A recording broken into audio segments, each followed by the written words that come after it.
And we are live. It is the Freedom Friday live stream back again.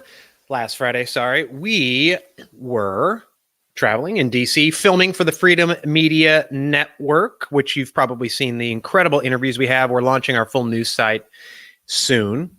Before I get into it, today's Freedom Friday live stream is brought to you by my live Freedom Experience webinar held today, just in about 3 hours from now at 12:30 p.m. Eastern United States time. There's a link in the post. If you go through your days, if you wake up, hell, today is Friday. If you're someone who says, thank God it's Friday because you live for Fridays or nights or weekends, and your Monday morning ruins your Saturday and your Sunday, then you got to make a change because you're not living a life of freedom and fulfillment. If you wake up day after day with a case of the blahs, if you wake up day after day feeling like you're in that comfort zone of misery, just trudging forward to get a paycheck, but you're not doing every day what you feel that you were put on this earth to do, then click the link, join my webinar. It's in 3 hours, a little less than 3 hours from today. My Freedom Experience webinar, we're going to talk about the 5 pillars of the freedom lifestyle and how to get there. Today's episode is brought to you by that webinar. Now, I want to thank you and welcome you all for being here today. As you join, I'm going to ask a small favor. If you're on YouTube, can you give us a thumbs up? If you're on LinkedIn, on Twitter, on Facebook, give us a like, give us a share. Help us grow our audience and reach people around the globe as we will. We're going to give a shout out to everyone joining us here as we go. Share your name, your city, your state, your town, your country, your continent, where in the world you're joining us from, because we do always have a global audience as we broadcast these Freedom Friday live streams every 9:30 a.m. Eastern Fridays. Of course, we didn't come to you last week. I apologize for that. We were traveling, filming for Freedom Media Network. But let's just say most Fridays we will be here. So thank you so much for joining. I see we have a number of people joining us already. Let's go over to LinkedIn. Who's joining us over on LinkedIn? By the way, share your comments. If you're joining us on Facebook, again, give us a like, give us that thumbs up. Help us expand our audience. Who's joining us today? Let us know. Your comments, your questions, your agreements, your disagreements. For some reason, I'm not able to get anything here. But as we go, we will, continue to join us. Here we go. We got a number of people joining us right now. So as I mentioned, today's episode is brought to you by my Freedom Experience webinar held today at 12:30 p.m. Eastern. Click the link. Join us there. So we got a number of topics I'd like to talk to you about today. The first is, let's talk about branding. So Jeff Bezos recently made the statement that your brand is what people say about you when you're not in the room. He said your brand is what people say about you when you're not in the room. With all due respect to one of the richest men on the planet, I disagree with that for a number of reasons. First, think about what people say about Amazon when they're not in the room. How many stories do we have to see about how Amazon treats its employees? How many stories do we have to see about concerns about data security? How many stories do we have to see about people concerned about what the Alexa in their room is recording their voice, their kids' voices, all their activities? How many stories do we have to hear about how Jeff Bezos treated his ex-wife? I could go on and on and on. And if Jeff Bezos is correct that your brand is about what people say about you when you're out of the room, then Amazon's brand would suck. And yet it is an iconic brand. And yet so many people continue to use Amazon. Why? Because your brand is not about what people say about you when you're out of the room. Your brand is about the impact you provide. I'm going to say that again. Your brand is about the impact you provide. Now, another piece of what he said and why I disagree with it, let's say it is about what people say about you when you're outside of the room. It's not about what everyone says, because you don't care what most of those people say. That is, if you have a clearly defined customer persona. Most people don't. Most businesses and business owners with whom I consult do not have a clearly defined customer persona because they are not confident in the product or service they have. They're not confident in the impact they provide. And so they just want to try to serve everyone, because if you have a big enough net, hopefully enough fish will jump in and give you money. That's lack of confidence in the impact you provide. So I go back to impact. Your brand is about the impact you provide.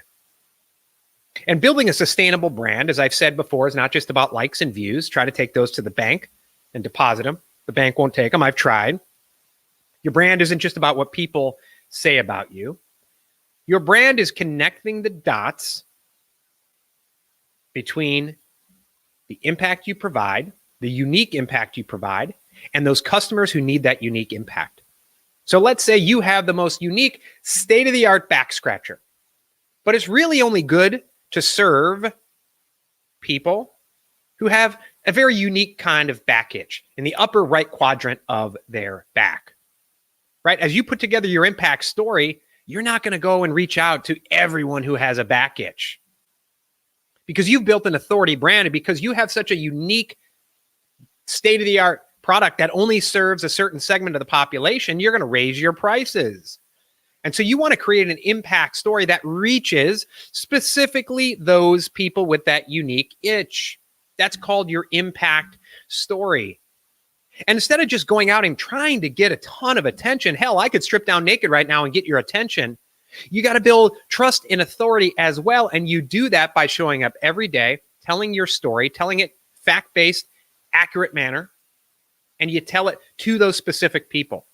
Now, if you line up 10 people, 9 people may say, I'm not paying that much for your back scratcher. And you know what? You shouldn't give a shit. You only care about that one.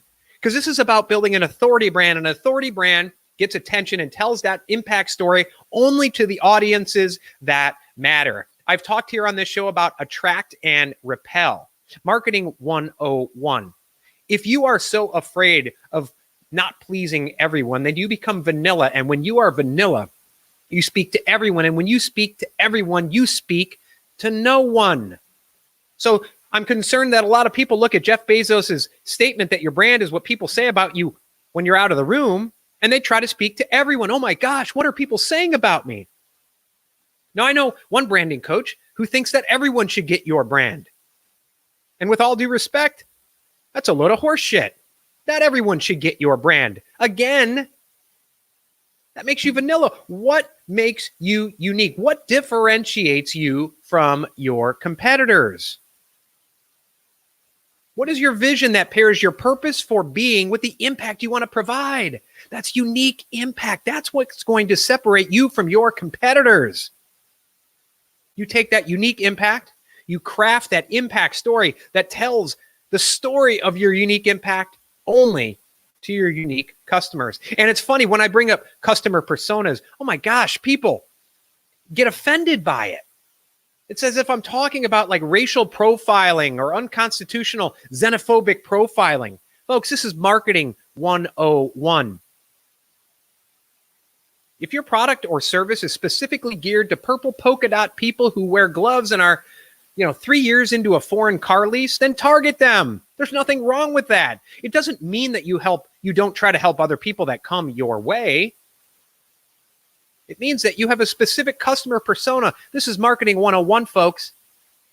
In the old days, getting attention was reserved for people with big budgets, large corporations who could spend a lot of money on TV. But now with the dawn of new technology, everyone gets addicted to the attention. Anyone can get attention. Anyone can go out there and get eyeballs. There's enough vendors here on LinkedIn, on YouTube, on Facebook that will tell you how to get eyeballs. Now, they call themselves brand coaches and brand strategists. They're not. They're video vendors. They're social media vendors. I'm not saying they're not good at what they do, but let's be clear. Their job is to help you get attention. Anyone can get attention, but are you getting attention by telling your story to the audiences that matter, by communicating your impact story to the audiences that matter? That's the difference, folks. That's the difference between creating a sustainable brand. That's the difference between creating an authority brand or a commodity brand. So, folks, if what Jeff Bezos says is true and that your brand is about what people say about you when you're out of the room, then Amazon's brand would suck. But they have actually created an authority brand. You know why? They provide impact. What's the impact they provide? I may read some bad stories about Amazon. I may hate them. may complain about them, but then I go and shop there. Why? Because the impact they provide me is that I can get less expensive products easily. I can get on my app. Boom, done. I ordered a book. Boom, done. I ordered this electronic device, whatever it is. They provide impact. That impact is their brand. It's not what people say or don't say about them when they're out of the room.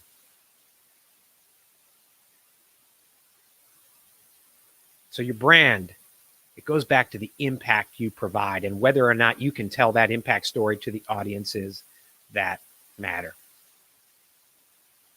So that's topic one, folks. Let's go and check and see who is joining us today. As you join us, whether you're joining us on Facebook, whether you're joining us on YouTube, on Periscope / Twitter, however the hell that works, or of course you're joining us on LinkedIn, give us a thumbs up, give us a like, give us a share. Most importantly, give us a comment. Let us know where in the world you're joining us from. Share your name, your city, your state, your town, your country, your continent, your comments, your questions, your agreements, your disagreements.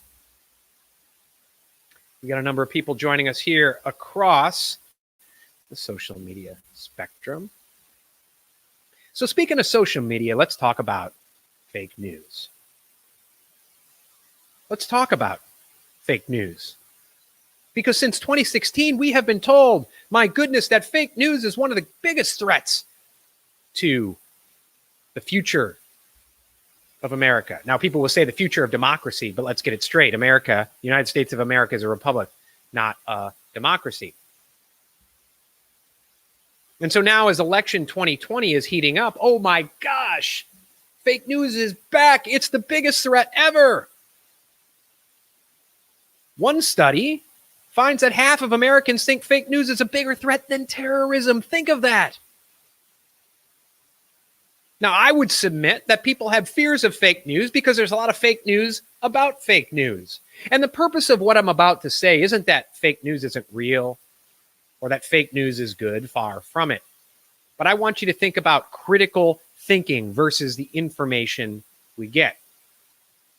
Now, there's a new Princeton University study out which finds, and I don't know that anyone should be shocked about this, that people over 65 years old are much more likely to share fake news stories.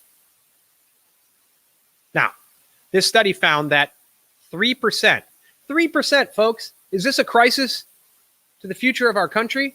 3% of those aged 18 to 29 shared links from fake news sites, and a whopping 11%. Again, this is the crisis, the threat to the future of our republic. 11% of those older than age 65 shared links to fake news sites. So 3% of people age 18 to 29 and 11% of people over 65. This is the crisis we've been told. So I'm not sure if those statistics rise to the crisis level of the fake news warnings we've received, but let's assume for a moment that this is really bad news. Then let's ask the question, what is fake news? Yeah, there's like the blatantly bullshit news that's beyond the pale in terms of accuracy. You know, your Aunt Martha shares an article based on a doctored photo of a politician shaking hands with a dictator. That photo was doctored. You know, now we have these deep fake videos. Right, everyone agrees that's fake news, blatantly false. But what about other types of fake news that are a bit more subjective? And what about this subjective news that's been around for a long time? Remember, I worked in politics, public policy, and public relations for decades. I had journalists blatantly lie to me, and I have proof that they blatantly lied to their viewers and their readers. But let's give some broader examples, some of which you probably will realize and be able to associate with real news that you've read. So let's say, for example, hypothetically speaking, a photojournalist snaps a photo of a politician giving a speech, but crops that photo specifically to make the audience appear sparse when in fact the event in question was sold out and standing room only. Is that fake news?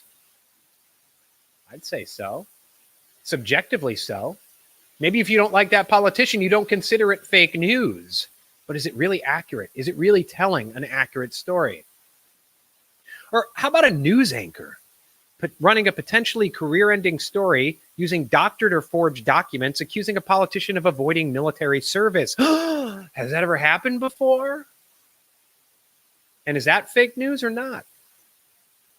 That didn't just happen since 2016. The Russians weren't responsible for that, to the best of my knowledge.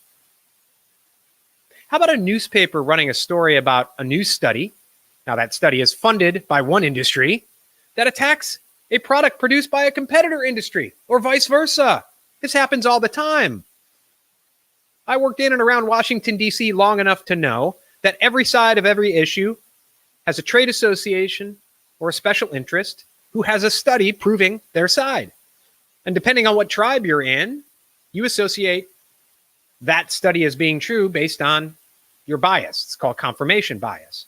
Is that fake news? I would submit that it is. How about, hell, right now we're looking at this with coronavirus. How about newspapers, TV stations? How do we label these stories? They run fear-mongering news stories clearly blown out of proportion about every coming weather crisis, health scare, financial collapse, even when it's based on flimsy or no evidence. Heck, I'm in a hurricane zone every year. Oh my gosh, there's a hurricane approaching or maybe not approaching. The local news here provides fact-based news. They tell us be calm, here's the facts.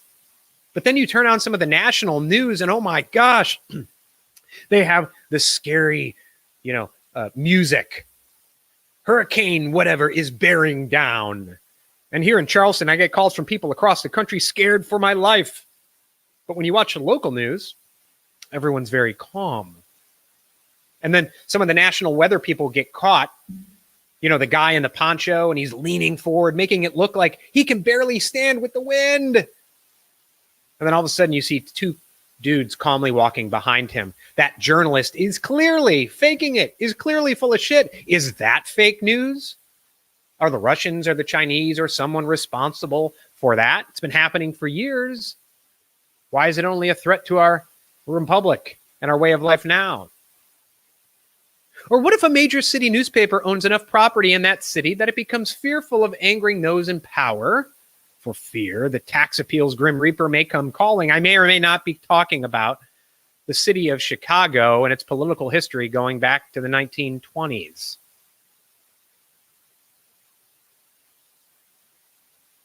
How about if a major TV news network anchor is caught on a hot mic discussing how her superiors spiked a story damaging to a controversial, politically connected person who may or may not have been murdered in his prison cell? Has that happened recently? And is that fake news? And why doesn't that make the news about the fake news? Why aren't we panicked about that? You see, examples of the types of news story I've mentioned go back decades, if not centuries. And remember, I worked in public relations. I worked in politics and public policy for 3 decades. This is not partisan. I've seen it on both sides of the aisle. I've seen it on every side of every issue. So, yes, we need to be vigilant against news and other programming that can negatively impact our beliefs, views, moods, and behavior. And there was a recent NPR story that quoted Stanford University researcher Susan Nash. And she said that, people need to start evaluating everything and do deeper searches on the stories they've read. I agree with that. What I don't agree with is her statement that says, quote, "We all know an informed democracy is the only way democracy works." Now, aside from the fact that the United States is a republic, not a democracy, I submit to you that simply being informed won't get it done. In fact, one could argue that we're all too well informed.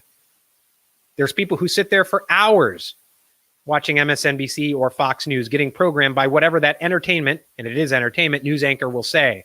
People stare at their Facebook news feed, consuming dozens and dozens of news stories per hour. On my website, in a recent blog post, I linked to a study that said in 2011, Americans took in 5 times as much information every single day as they did in 1986, the equivalent of 174 newspapers. So my folks, we are informed. I would almost say we're too informed. We have so much information coming at us.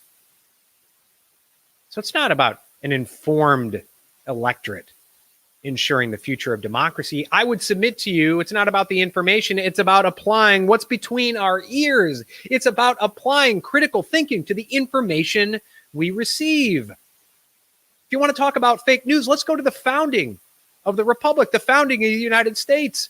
Every politician, every political party had one or more newspapers. I almost said news sites. They didn't have websites back then. They had their own newspapers. Benjamin Franklin, hell, Thomas Jefferson had his own newspaper, wrote under a fake name, attacking his own administration.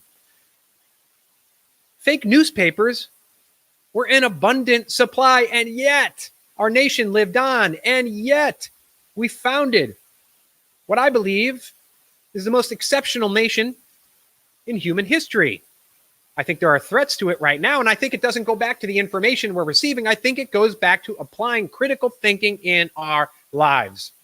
Perhaps the real crisis today isn't the prevalence of the type of news, but rather the lack, again, of critical thinking employed by the consumers, us, of that news.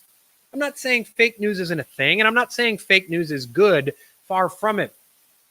What I'm saying is that perhaps the most damaging fake news isn't that which is blatantly and objectively false, and that the biggest threat to our republic isn't the type of news, but the ability of citizens, the ability of us, we the people, to think critically when we read that news.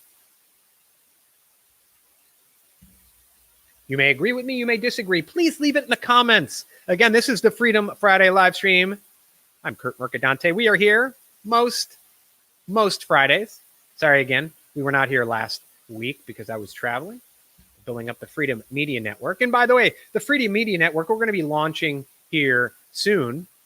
The Freedom Media Network is about long-form discussions. It's not about sound bites. It's not about simply headlines that you share. It's about long-form discussions getting you got to sit there more than a minute, folks, getting you to think critically about specific issues. It may anger you, it may make you feel good, but let's at least think critically about the information that is coming into our minds. That, my friends, is essential to the future of the world, much less the American Republic. So Christopher is joining us. Paralysis by analysis. Yes. Christopher, where in the world are you joining us from? Kathy Rowland, Johns Island. Second time this week I've heard talk to everyone, talk to no one. Yes, absolutely, Kathy. You don't want to be vanilla. I always say when I hear the word vanilla, I think poverty. That's not how to build a brand that sells. Again, whether you're joining us live or joining us the archive version later today or tomorrow, jump in, share your name, your city, your state, your town, your country, your continent, where in the world you're joining us from. Hit that like button for us. Help share the love. Leave us a comment. Share the post, whether you're joining us on LinkedIn, on YouTube, on Facebook, on Twitter, Periscope, wherever you're joining us from. Welcome today.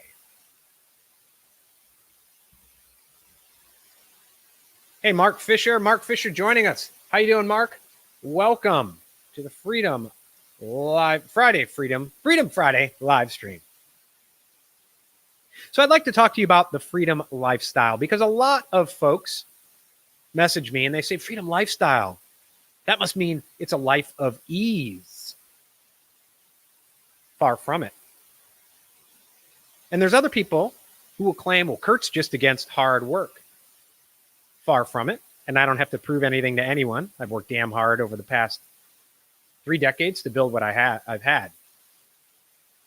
The freedom lifestyle and freedom does not equal a life of ease, because often the things we love to do are the hardest. I can tell you that building my speaking, training, coaching company, publishing an Amazon best-selling book is the hardest thing I've ever done. But I love it more than anything I've ever done because it gives me fulfillment. Those things we're passionate about are the hardest things to do. For over a decade, I had a 7-figure public relations and ad agency. You know what was easy for me? Getting $25,000, $30,000 retainers and keeping those retainers for years. It was easy to make money. And I hated it. I hated it. Because often the things that are easiest to do, we hate the most. They don't fulfill us, which is why it's so easy to get trapped in that comfort zone. It's a comfort zone of misery. It's easier to do it than to make a life change, because doing the things you love, doing the things that are fulfilling to you, can be the hardest things ever. Now, another reason the freedom lifestyle isn't a life of ease. I was on an online Q&A last year talking about this topic and talking about true productivity, which isn't just filling your day with bullshit. It's not just about how many to-dos and tasks you can cross off the list. It's about identifying key outcomes. I say just 3 outcomes that move you toward your vision. Get those done and move on. And I had someone say, oh my gosh, if you do that and you only work X amount per day, do you just waste away on the couch for the rest of the day? And I said, is that what you think I do? My life is full. People who are living the freedom lifestyle, their lives are full. I have 4 kids. We homeschool them.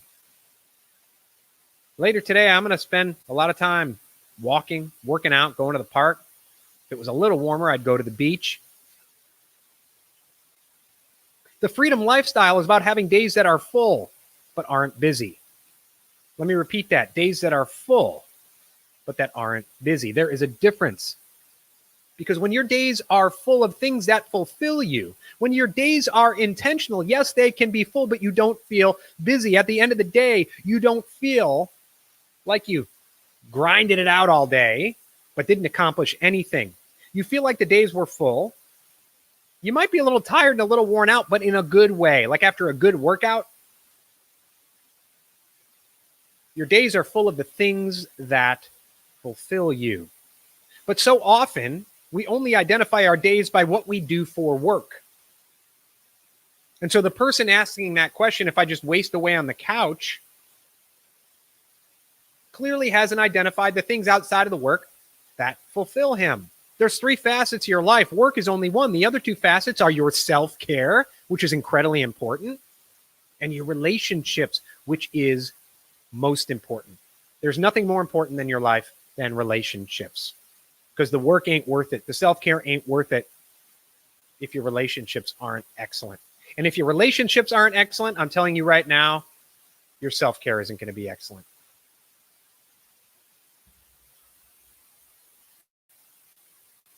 So the freedom lifestyle, a life of ease. In fact, it's about working damn hard, but it's about filling your days with the things that fulfill you. So you're full, may even be a little bit tired, but you're not worn out. You didn't grind. You were in a state of flow. Folks, if you want to learn more about living the freedom lifestyle, click the link in the post today in this live stream. Join my Freedom Experience webinar. It's just a few hours from right now, 12:30 p.m. Eastern, United States time. Click it. Join that webinar. I want to help you live the freedom lifestyle. And with that, I want to urge you again, whether you're joining us live, whether you're joining the archive version, click the thumbs up, give us a like, give us a share, jump in, let us know from where in the world you're joining us from. Let us know your name, your town, your city, your state, your comments, your questions, your agreements, and your disagreements. That's whether you're joining us live or whether you're joining the archive version of this show. Truth as it should be. Thanks a lot, Doug. Doug from Tampa. Listen, everyone, I want to thank you for joining us for this Freedom Friday live stream. My name is Curt Mercadante. I'm wishing you a Friday, a weekend, a next week, a 2020, a life of freedom and abundance. And if you don't feel you're living that life of freedom and abundance, click the link in this post. Join my Freedom Experience webinar. Let's get you there. Thank you, everyone. Have a great day.